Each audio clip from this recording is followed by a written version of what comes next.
نحمده ونصلي على رسوله الكريم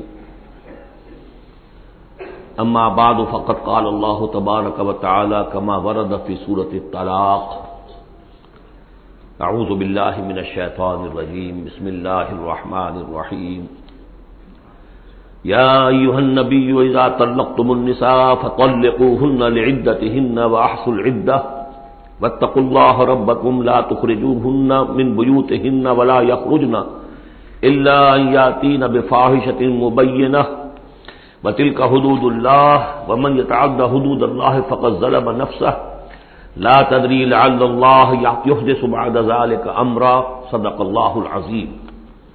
میں نے کسی موقع پر یہ عرض کیا تھا کہ قرآن مجید میں یہ مکی اور مدنی صورتوں کا جو مزاج ہے اس میں جو ایک فرق ہے، اس کی تاثیرات میں جو فرق ہے، واقعہ یہ ہے کہ وہ اس دورہ قرآن ہی میں سمجھ میں آتی ہے، ورنہ آدمی جب پڑھتا ہے تھوڑا تھوڑا کرتا ہوا پڑھتا ہے تو وہ ساری چیزیں اس تیزی کے ساتھ، اس سیکوینس کے ساتھ سامنے نہیں آتی. بہرحال مکی قرآن کی اپنی ایک شان ہے، مدنی صورتوں کا اپنا ایک رنگ ہے. اس کو میں نے تعبیر کیا تھا کہ دو جنتیں ہیں قرآن میں، جنتان، ایک مکی جنت ہے ایک مدنی جنت ہے. تو ہم مدنی جنت کی سیر کر رہے ہیں.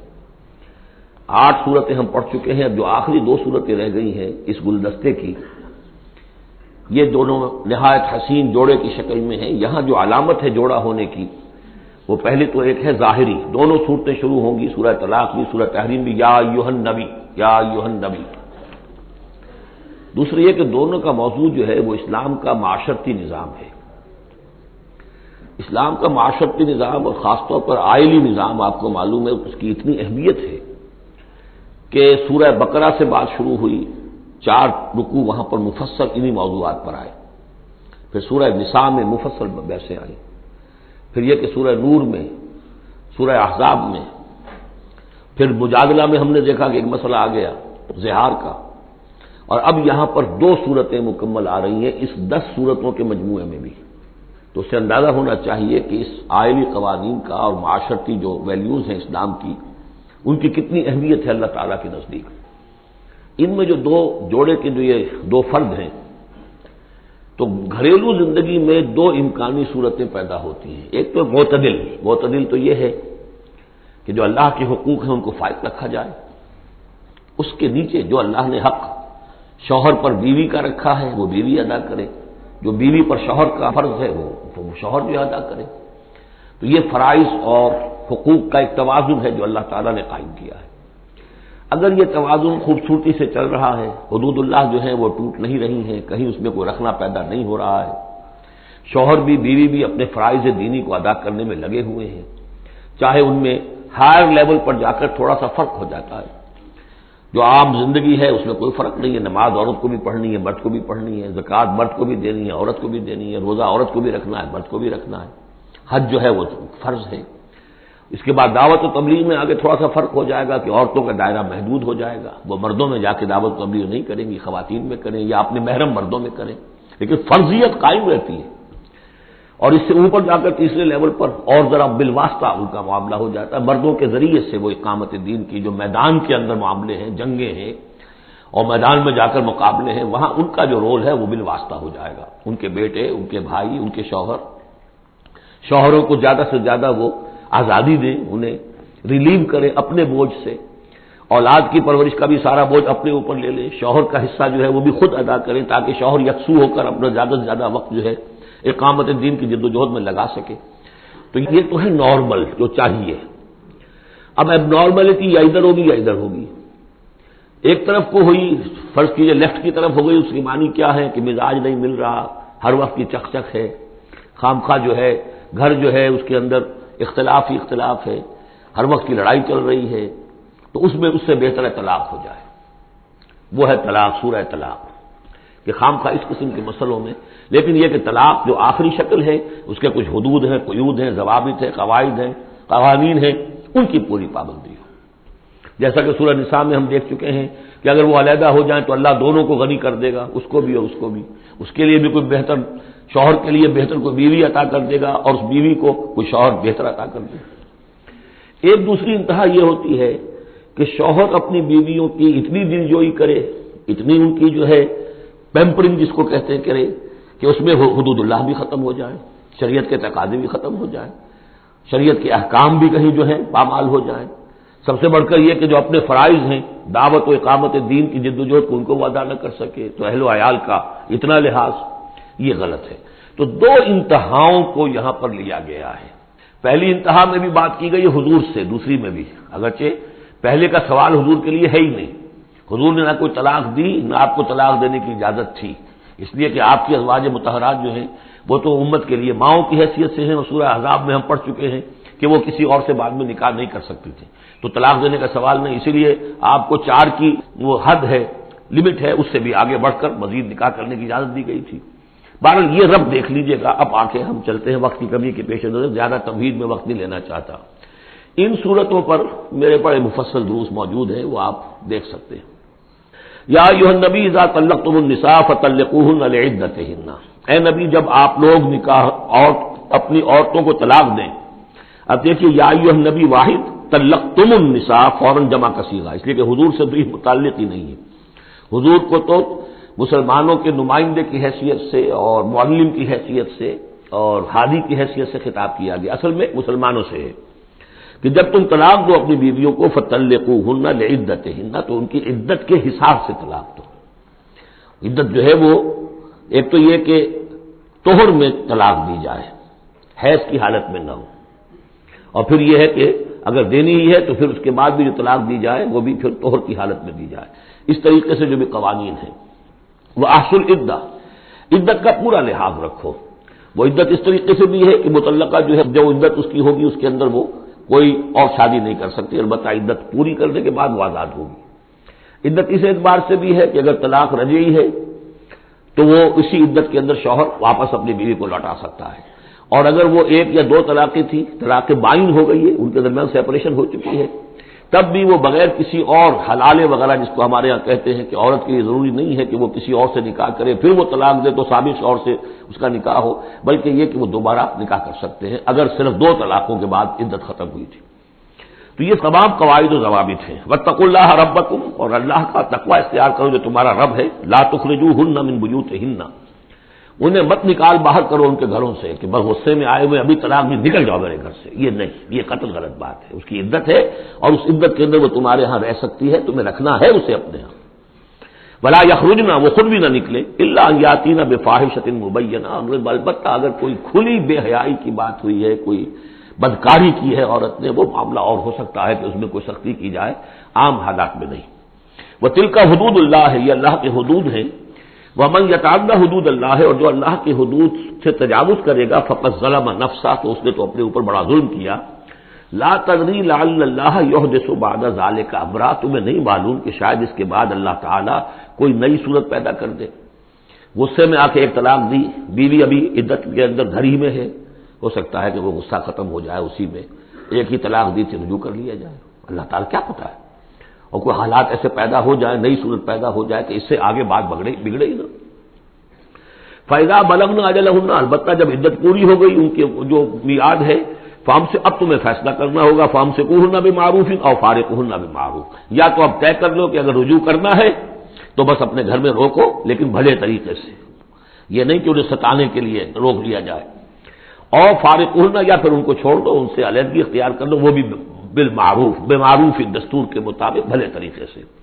وَأَشْهِدُوا ذَوَيْ عَدْلٍ مِّنكُمْ، اور اس رجعت اگر تم رجوع کر رہے ہو تو 2 اپنے گواہوں، 2 اپنوں میں سے جو معتبر لوگ ہوں جن پر اعتماد کیا جا سکتا انہیں گواہ بنا لو کہ میں نے طلاق دی تھی، اب میں اس کو رجوع کر رہا ہوں، تو یہ 2 گواہ اس کے ہیں۔ وَأَقِیمُوا الشَّهَادَةَ لِلَّهِ، اور یہ گواہی قائم کرو اللہ کے لیے۔ ذالکم یوعظ بہ، یہ ہے جو جس کی نصیحت کی جا رہی ہے، من کان یؤمن باللہ والیوم الاخر، اس شخص کو کہ جو ایمان رکھتا ہو اللہ پر اور یوم آخر پر۔ جیسے ہم نے 2 جگہ دیکھا کہ حضور کا اسوہ حسنہ ہے، لیکن کس کے لیے؟ اپنی جگہ تو وہ اسوہ حسنہ کاملہ ہے، لیکن اس سے استفادہ کون کرے گا؟ من کان یرجو اللہ والیوم الاخر وذکر اللہ کثیرا۔ حضرت ابراہیم اور ان کے ساتھیوں کی زندگی میں بھی اسوہ ہے، کس کے لیے؟ من کان یرجو اللہ والیوم الاخر۔ اسی طرح یہاں فرمایا ذالک یوعظ بہ، یہ وعظ اور نصیحت تو کی جا رہی ہے، لیکن کس کے لیے؟ من کان یؤمن باللہ والیوم الاخر، جو ایمان رکھتا ہو اللہ پر اور یوم آخر پر۔ اب اس کے بعد اس سورہ مبارکہ میں یہ بڑا عجیب مقام ہے اس اعتبار سے قرآن کا. عجیب کے معنی کیا ہے؟ دل لبھانے والا، حسین. یہاں اللہ کے تقوی کا جو مقام اور مرتبہ واضح کیا جا رہا ہے اللہ کی نگاہ میں، اگر واقعتاً حقیقی تقوی ہے، صحیح تقوی ہے، قلب کا تقوی ہے، جیسے کہ حضور فرماتے تھے اپنے دست مبارک سے 3 مرتبہ آپ نے اشارہ کیا اپنے سیرہ مبارک کی طرف، التقوی ہا ہونا، التقوی ہا ہونا، التقوی ہا. تقوی یہاں ہوتا ہے. دل میں تقوی ہے تو تقوی ہے. باقی لباس اور وضاقت یہ ساری متقیوں کسی بنا لی اور اندر کا معاملہ نہیں ہے تو یہ بہروپ ہے، یہ تقوی نہیں ہے. لیکن حقیقی تقوی ہو تو پھر اس کا کیا مقام ہے؟ اب دیکھیے پہلی بات آ رہی ہے، وَمَن يَتَّقِ اللَّهَ يَجْعَل لَّهُ مَخْرَجًا. جو شخص اللہ کا تقوی اختیار کرے گا اللہ اس کے لیے راستہ پیدا کر دے گا. جہاں بالکل نظر نہیں آئے گا کہ کوئی راستہ، اللہ راستہ پیدا کر دے گا. بالکل نظر نہیں آ رہا تھا موسیٰ کے ساتھیوں کو کہ اب کیسے بچیں گے، پیچھے لشکر آگے، آگے سمندر ہے، اللہ نے راستہ پیدا کیا.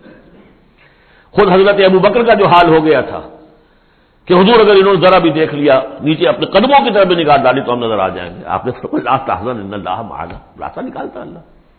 پھر حضور گئے طائف، لیکن وہاں سے خالی ہاتھ آئے. مدینے میں اللہ نے خود ہی کھڑکی کھول دی، 6 آدمی ایمان لے آئے. آپ گئے ہی نہیں اور وہاں انقلاب بھی آ گیا. عظیم. اس اعتبار سے اللہ مخرج پیدا کرتا ہے. تم صحیح طریقے پر چلتے رہو، تقوی اختیار کرو، صحیح راستے پر جد و جہد کرو. یہ کام اللہ پر چھوڑو. کب اسے منظور ہے اس کا کامیاب ہونا؟ جب ہوگا وہ راستہ ایسا کھول دے گا کہ تمہیں گمان بھی نہیں ہوگا. وَيَرْزُقْهُ مِنْ حَيْثُ لَا يَحْتَسِبُ، اور اسے رزق دے گا وہاں سے جہاں سے اسے گمان بھی نہیں ہوگا. اقامت دین کی جد و جہد ہو، غلبہ دین کی جد و جہد ہو، اپنے آپ کو ان صلاتی و نسکی و محیایا و مماتی اس کا فیصلہ کرنا ہو تو سب سے بڑی رکاوٹ آتی کھائیں گے کیا؟ تو اللہ تو کہتا ہے رازق میں ہوں. ہے ایمان اور یقین اس پر؟ کر کے دیکھو تو صحیح، اس پر اعتماد تو کرو. لیکن یہ کہ اس پر اعتماد کرنا، توکل، بڑی مشکل بات ہے. وہ تو جتنا ایمان ہوگا اتنا ہی اعتماد ہوگا، اور گہرا ایمان ہوگا گہرا اعتماد ہوگا. وَمَن يَتَّقِ اللَّهَ يَجْعَل لَّهُ مَخْرَجًا وَيَرْزُقْهُ مِنْ حَيْثُ لَا يَحْتَسِبُ وَمَن يَتَوَكَّلْ عَلَى اللَّهِ فَهُوَ حَسْبُهُ. یہ تو ابھی تقوی والے کی بات ہے کہ وہ وہاں سے رزق دے گا جہاں سے اسے ملے گا بھی نہیں. اور جس نے اللہ پر توکل کر لیا تو وہ اس کے لیے بہت کافی ہو جائے گا. توکل کر کے تو دیکھو، حسبہ وہ اس کے لیے کافی ہے. یہاں تک فرمایا ہے حدیث قدسی میں، حدیث میں من کان فی حاجت اخیہ کان اللہ فی حاجتہ. اگر کوئی مسلمان اپنے کسی بھائی کی ضرورت پوری کرنے میں لگ رہا ہے، اپنا وقت صرف کر رہا ہے، اللہ اس کی ضرورت پوری کرنی شروع کر دیتا ہے. فکر ماں در کار ماں آزار ماں، کار ساز ماں بے فکر کار ماں. یہ فارسی شاعری کے اندر یہ دینی حقائق ہے. کار ساز ماں بے فکر کار ماں، میرا کارساز میرے کاموں کی فکر کر رہا ہے، میں نے اپنے آپ کو اس کے کام کے لیے لگا دیا. وہ دنیا میں بھی ذرا سا بھی کوئی شریف انسان ہوگا، آپ اس کے ہو جائیں وہ آپ کو چھوڑ دے گا پھر کہیں؟ شرافت ہو، مروت ہو اس میں. آپ اللہ کے بن کر تو دیکھیے. پھر وہ کارساز ہے.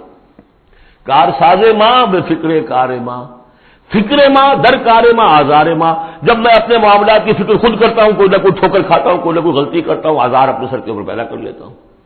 اپنے آپ کو حوالے کرو.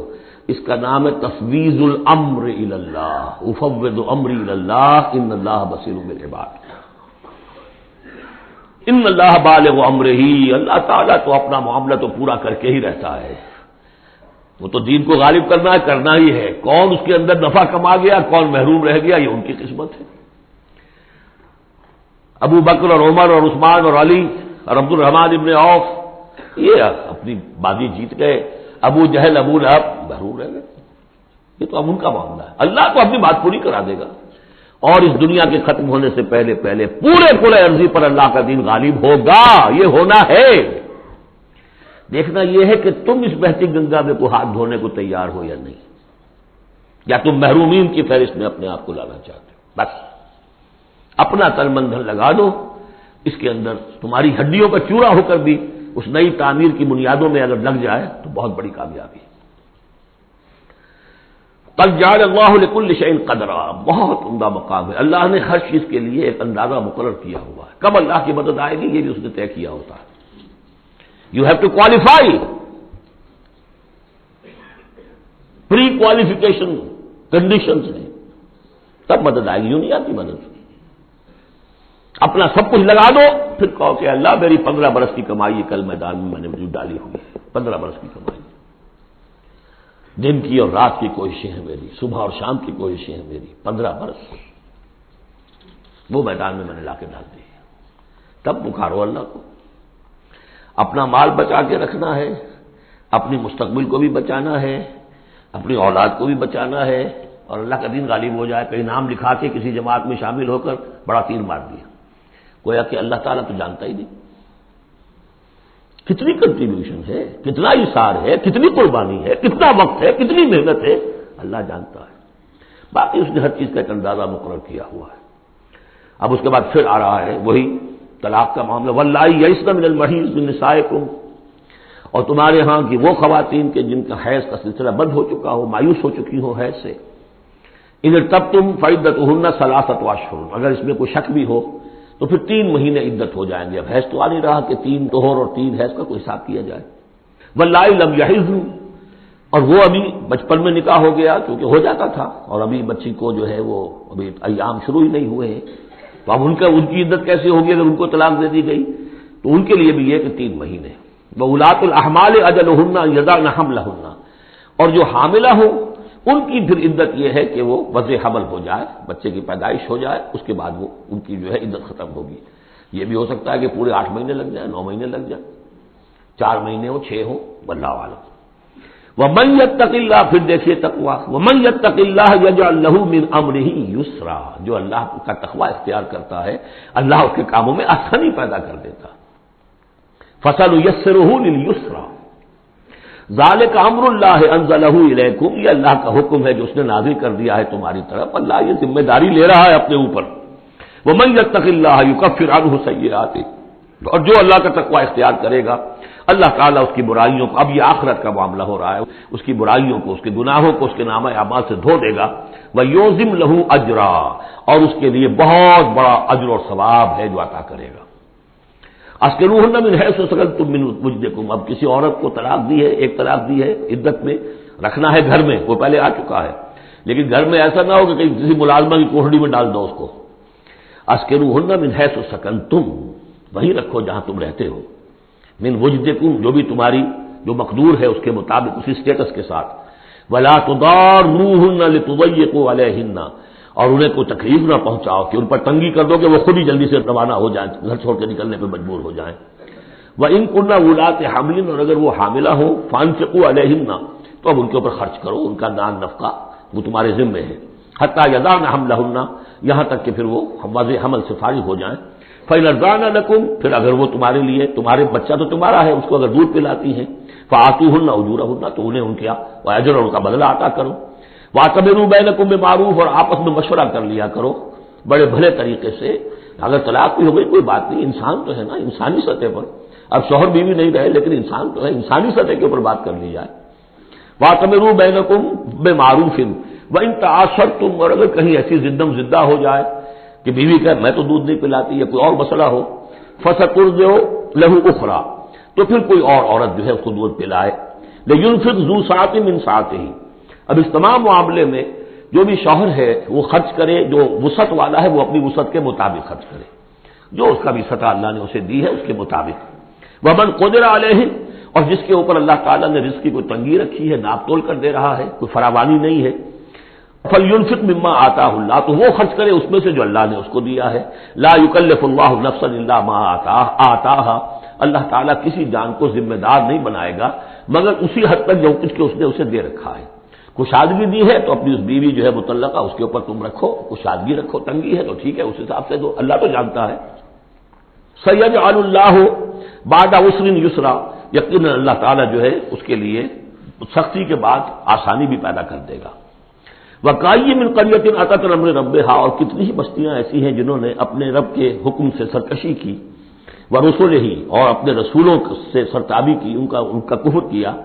فحاسبناها حسابا شدیدا وعذبناها عذابا نکرا، تو ہم نے پھر ان سے محاسبہ کیا، ان کا بہت شدید محاسبہ، اور ہم نے ان پر آفت ڈالی اور عذاب بھیجا ان پر بہت بڑا عذاب۔